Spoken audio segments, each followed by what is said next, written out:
इनकलाब, वंदे, आम आदमी पार्टी, आम आदमी पार्टी।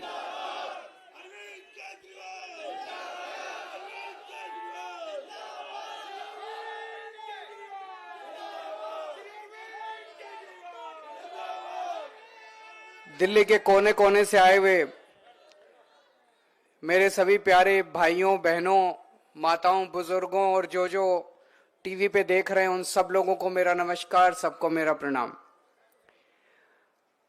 आम आदमी पार्टी को बने हुए अब 12 साल हो गए।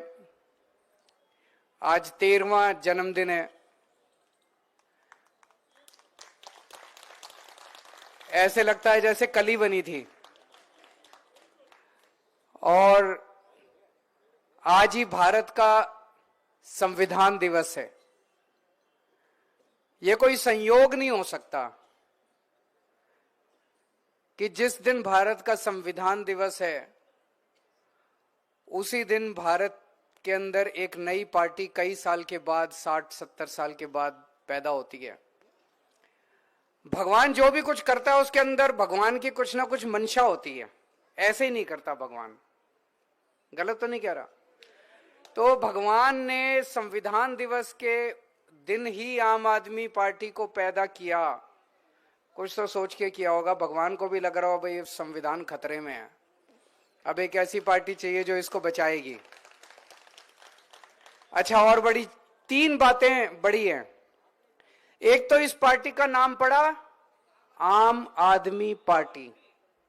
आम लोगों की पार्टी है, उन लोगों की तरह नहीं है। आम लोगों की पार्टी है, आम लोगों ने इकट्ठे होकर बनाई।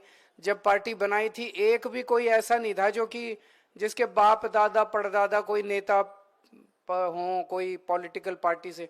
सारे आम लोग थे। हम सारे इकट्ठे हुए और सबने पार्टी बना ली और ऊपर वाले का आशीर्वाद था। आगे 12 साल बीत गए। 12 साल में काफी कुछ हासिल किया। तो पहली चीज तो आम आदमी पार्टी। दूसरा, झाड़ू इसका चुनाव चिन्ह।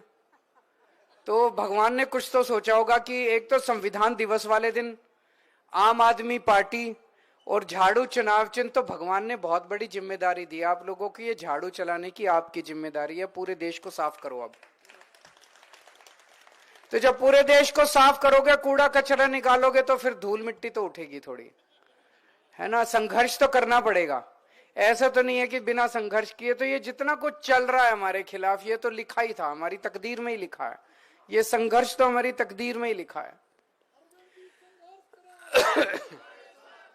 अब अगर कोई कहे भाई 12 साल में क्या पाया, तो कोई कहेगा 2 राज्यों में सरकार आ गई, गुजरात में 5 एमएलए आ गए, गोवा में एमएलए आ गए, कश्मीर में एमएलए आ गए, यहां मेयर बन गए, वहां मेयर बन गए, यहां पंचायत।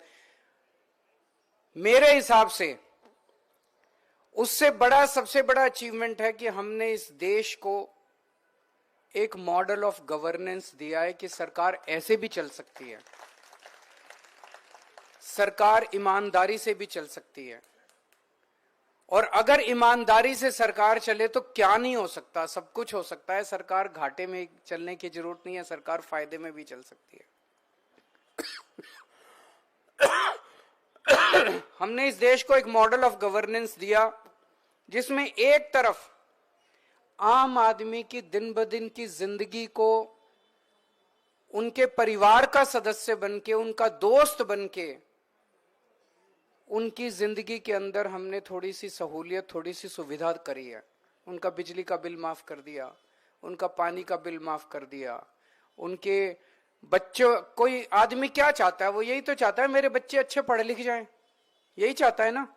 बच्चों के लिए आदमी एक टाइम की पेट रोटी भी छोड़ देता है, पेट काट के भी अपने बच्चों को पढ़।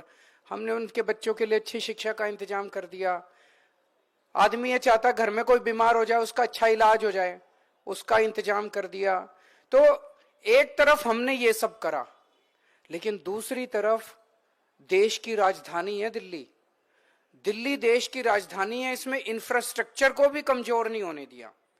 हमने दिल्ली में मेट्रो, जब हमारी सरकार बनी 200 किलोमीटर मेट्रो की लाइन थी, आज 450 किलोमीटर मेट्रो की लाइन हो गई। 10,000 किलोमीटर सड़कें बनाई, हमारे से पहले 62 फ्लाईओवर बने थे 65 साल में, हमने 9 साल में 38 नए फ्लाईओवर बना दिए। इतने सीवर की पाइपलाइन डाली हमने, नालियां बनवाई, सड़कें बनवाई, कच्ची कॉलोनियों का उद्धार करा। सीसीटीवी कैमरे दिल्ली में सबसे ज्यादा है, न्यूयॉर्क से, लंदन से, टोक्यो से सबसे ज्यादा सीसीटीवी कैमरे दिल्ली में।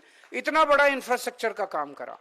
तो ये जो मॉडल दिया हमने गवर्नेंस का, भाई एक तरफ आम आदमी की जिंदगी में सुविधा दी, दूसरी तरफ इंफ्रास्ट्रक्चर बढ़ाया, और तीसरी तरफ ये सब देने के बाद भी बजट को फायदे में रखा, बजट को घाटे में नहीं जाने दिया।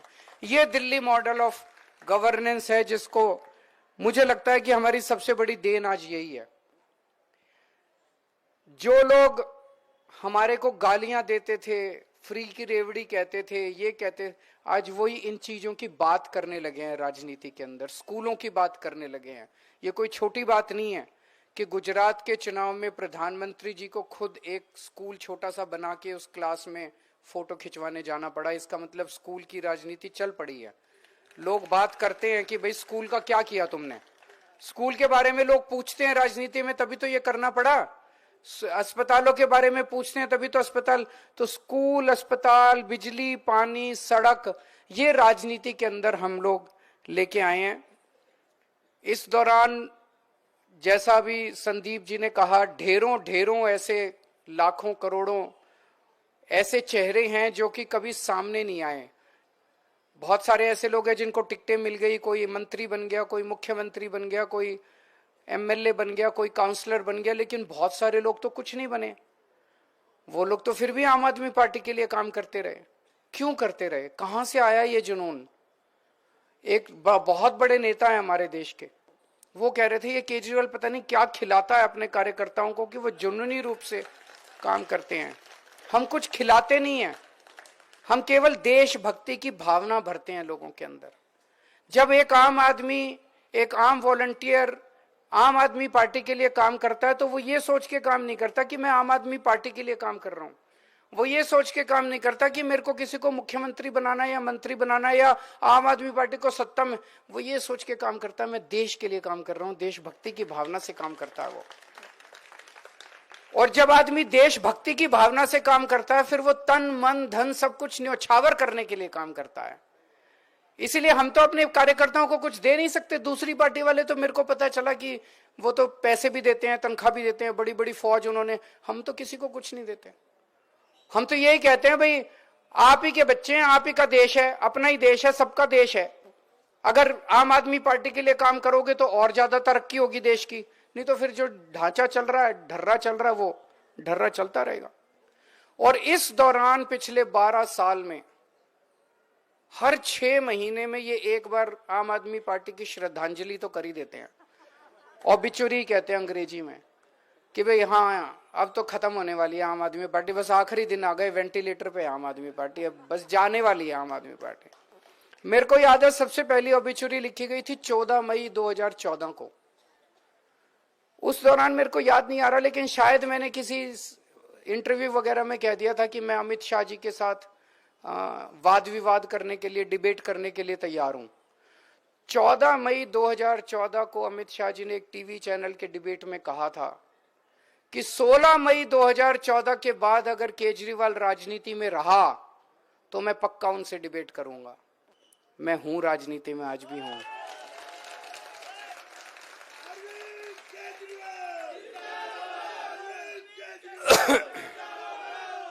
हर 6 महीने के बाद इन्होंने हमारी श्रद्धांजलि करी है।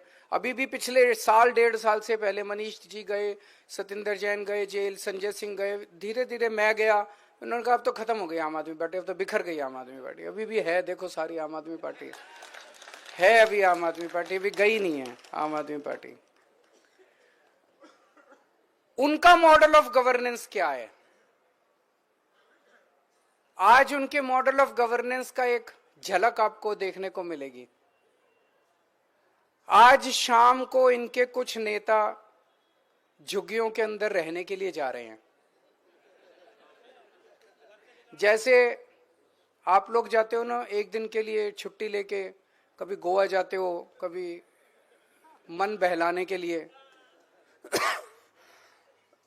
झुग्गी टूरिज्म कहते हैं, कोई कह रहा था झुग्गी टूरिज्म है। एक रात गरीबों के साथ बिता के आप उनकी गरीबी का मजाक उड़ा रहे हो। मैं इनकम टैक्स में कमिश्नर होता था, मैंने कमिश्नर की नौकरी छोड़ी और 2000 से 2010 तक मैं दिल्ली की झुग्गियों के अंदर जाके रहा था। अगर रहना है, अगर हिम्मत है तो थोड़े दिन 3-4 महीने वहां पे झुग्गियों में उनके साथ रह के देखो किस अवस्था में जीते हैं वो लोग। मैं दिल्ली के झुग्गी वालों से यही कहना चाहता हूं कि जो लोग आज आपके झुग्गियों में आके रहने वाले हैं उनसे सावधान रहना। यही लोग 1 साल के बाद आपकी उसी झुग्गी को तोड़ने के लिए आएंगे। ये उसी जिस झुग्गी में आज ये रहेंगे उसी झुग्गी को तोड़ने के लिए, उजाड़ने के लिए 1 साल बाद ये बुलडोजर लेके आएंगे। पिछले 6-7 साल में कई जगह इन्होंने झुग्गी तोड़ने की कोशिश की। कई जगह हमारी सरकार ने, हमने कई अपने पावर का इस्तेमाल करके उनको तोड़ने से रोका। मकान बनाना दिल्ली में बड़ा मुश्किल है। उनको एक झुग्गी के अंदर बेचारा आदमी रह रहा है, किसी तरह से 2 वक्त की रोटी खा के अपने बच्चों के साथ रह रहा है। अगर उसके पास पैसे होते तो वो भी बड़े बड़े महल ले लेता। उसके पास पैसे ही तो नहीं है, गरीबी तो आदमी है, और उसकी झुग्गियां तोड़ देते हैं ये लोग। तो मैं उनसे झुग्गी के लोगों को कहना चाहता हूं कि जो लोग आज आपके पास आ रहे हैं रहने के लिए, 1 साल के बाद ये आपके बच्चों को सड़क के ऊपर तड़पता हुआ छोड़ देंगे, आपके बच्चों को स्कूल के लिए तड़पा देंगे ये लोग। कई झुग्गियां हमने बचाई, कुछ झुग्गियां नहीं भी बचा पाए कुछ साल के अंदर, जहां झुग्गियां इन लोगों ने तोड़ दी। तो इन लोगों से सावधान रहने की जरूरत है, जो आज झुग्गी टूरिज्म दिखाने के लिए झुग्गियों के अंदर आज 1 दिन रहने के लिए आ रहे हैं। जैसा मैंने कहा, 6 महीने के अंदर हमारी श्रद्धांजलि लिख दी जाती है कि अब तो गए, अब तो हार गए। तो एक पत्रकार मिला अभी 3-4 दिन पहले, बोला केजरीवाल जी वैसे हवा तो यही है दिल्ली में कि आप लोगों की सरकार आ रही है, 2-4 सीटें ऊपर नीचे हो सकती हैं, हो जाएं। यही चल रहा है ना दिल्ली में आजकल कि 2-4 सीटें ऊपर नीचे हो जाए, लेकिन सरकार तो। पर कहता है लेकिन मान लो केजरीवाल जी अगर आप हार गए तो आपका क्या होगा।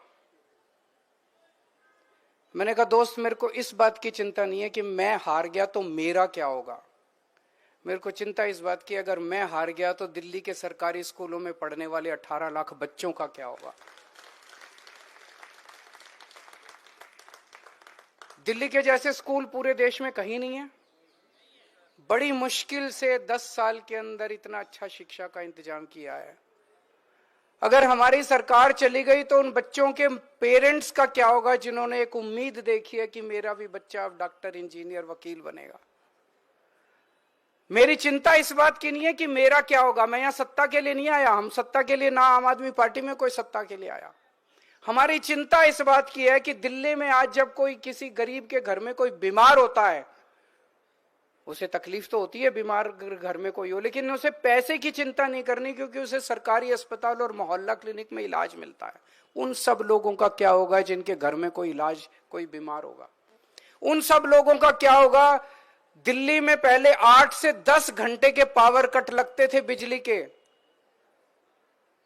अगर हमारी सरकार चली गई तो दिल्ली के अंदर फिर से 8-8, 10-10 घंटे के पावर कट लगने चालू हो जाएंगे।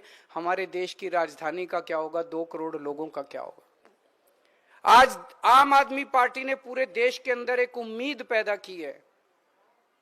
पहले उम्मीद खत्म हो गई थी लोगों को कि सरकार कुछ करेगी, बस एक बार इससे नाराज होते थे उसको वोट दे देते थे, उससे नाराज होते थे। उस उम्मीद का क्या होगा जो आम आदमी पार्टी ने पूरे देश के अंदर जगाई है। केजरीवाल जीते हारे ये छोटी बात है। केजरीवाल यहाँ पे सत्ता के लिए नहीं आया, सीएम बनने नहीं आया। 2 बार सीएम की कुर्सी पे लात मारी है बिना किसी दबाव के अंदर।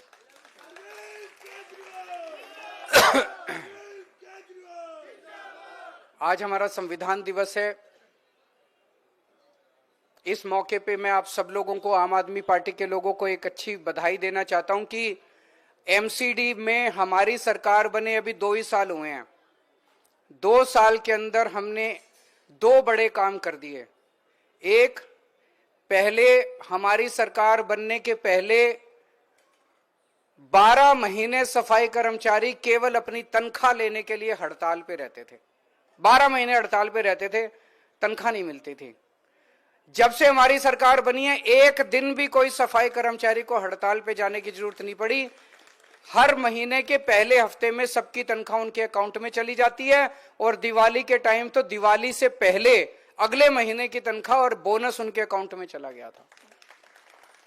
दूसरा, 8,500 से ज्यादा सफाई कर्मचारियों को हमने पक्का कर दिया। सफाई कर्मचारी हमारे समाज के एक तरह से गरीब तबके से आते हैं। इस मौके पे मैं सभी एमएलए से और काउंसलर से अपील करना चाहता हूं कि अपने अपने क्षेत्र के जितने सफाई कर्मचारी हैं, उन सफाई कर्मचारियों को काफी हैं, तो हो सकता है 3 बार 4 बार में करना पड़े, अपने अपने घर पे चाय पे या खाने पे जरूर बुलाएं उनका सम्मान करने के लिए। ये बड़े बड़े नेता गरीबों के घर तो जाते हैं खाना खाने, अपने घर कोई नहीं बुलाता। आप अपने घर बुलाइए, उनका सम्मान कीजिए, उनके साथ बैठ के थोड़ा टाइम बिताइए। तो जितने कल मेरे इलाके में जितने सफाई कर्मचारी रहते हैं, कल मैं उनको अपने घर पे बुला रहा हूं चाय के ऊपर, और परसों से सभी एमएलएज अपने अपने घर पे 100 50 के जो उसमें ग्रुप में सभी कर्मचारियों को 3-4 बार करके उनको बुलाएं, उनके साथ थोड़ा समय बिताएं, उनके बारे में जानने की कोशिश करें, उनकी समस्याओं को जानने की कोशिश करें। और काम तो चलता रहता है, थोड़े क्षण हंसी खेल के उन लोगों के साथ भी बिताएं, उनका सम्मान करें। आज आप सब लोग आए, बहुत बहुत शुक्रिया। और फिर से एक बार सभी देशवासियों को आम आदमी पार्टी के स्थापना दिवस की और संविधान दिवस की बहुत बहुत शुभकामनाएं।